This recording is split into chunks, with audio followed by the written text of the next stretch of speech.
Messieurs les présidents, monsieur le doyen, monsieur le directeur de l'ARS, mes chers collègues de l'Assemblée et du Césaire, cette réunion commune a pour origine l'autosaisine du Césaire sur un sujet récurrent, la santé. Je ne reviendrai pas sur le détail du constat, il a été largement partagé et nos concitoyens sont nombreux à connaître de sérieuses difficultés d'accès aux soins. Pourtant, l'engagement de la région n'est pas nouveau. Il est repris dans ce document qui rappelle historiquement le financement des MSP à travers les contrats territoriaux, les formations, les aides à l'installation, le financement lourd par la région du nouveau site de la faculté de médecine, au-delà de ses compétences strictes, afin de pallier aux carences de l'État. Vous soulignez d'ailleurs que la région souhaite s'engager, est amenée à s'engager hors de ses compétences légales. Mais en listant les 4 ambitions et les 20 priorités détaillées dans ce plan de mobilisation, il nous faut constater que sur de nombreux points, la région ne peut malheureusement que demander à l'État.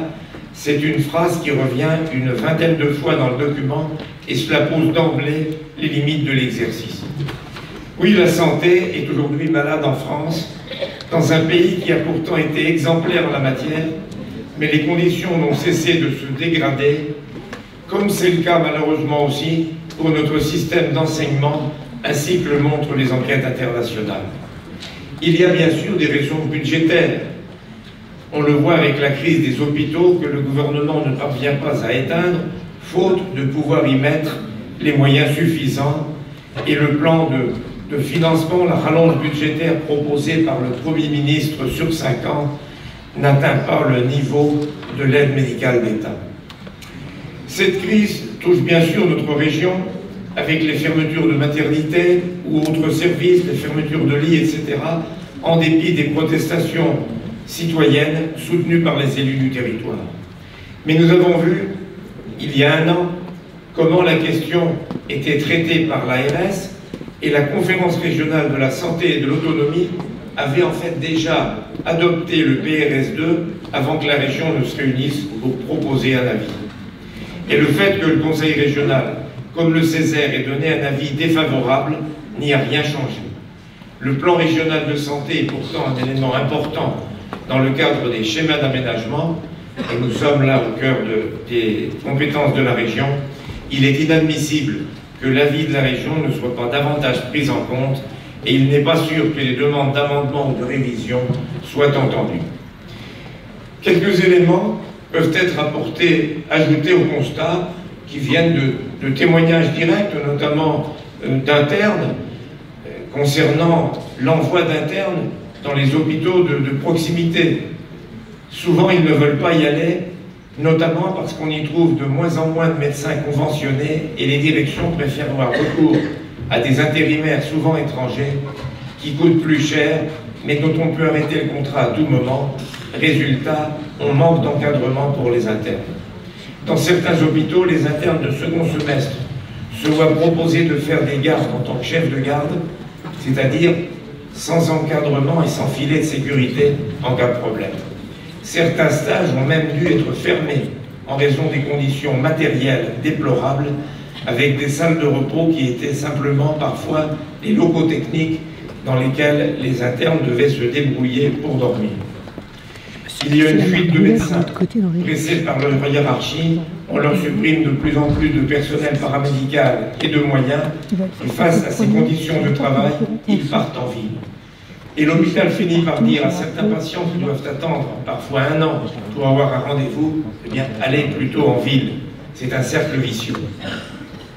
Concernant l'ARS, il y a aussi des décisions qui interrogent. Par exemple, il y a des postes ouverts en trop grand nombre dans certaines spécialités et jamais pourvus, alors que pour d'autres, il existe une demande forte et une offre insuffisante. Concernant le maillage territorial, nous trouvons dans ce rapport un certain nombre de constats qui doivent nous interroger. Pourquoi les étudiants de l'Inde se tournent-ils vers Limoges, pourtant plus loin que Tours? Évidemment à cause de l'A20, alors que la région refuse de mettre les moyens sur la D943 qui rendrait Tours plus proche. c'est évident.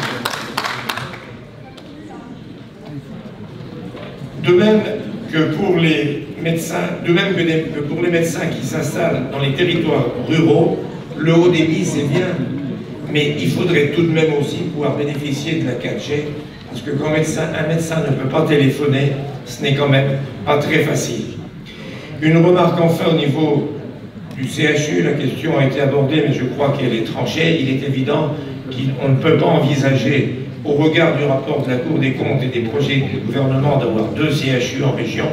Par contre, effectivement, une extension de ces activités et pourquoi pas essayer d'obtenir l'odontologie à Orléans. Quant aux formations paramédicales, il est important, je pense, de les maintenir sur le territoire, autour des hôpitaux de proximité.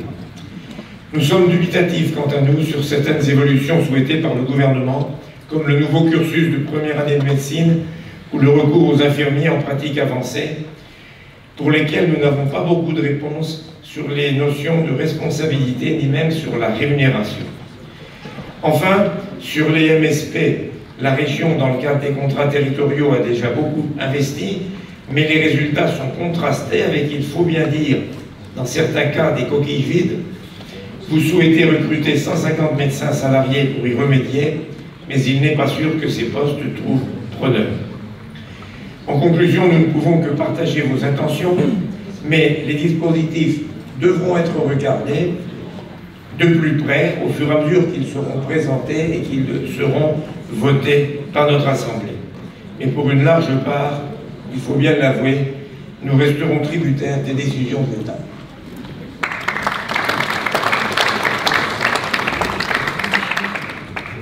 Alors, nous avons ensuite Paulette Picard.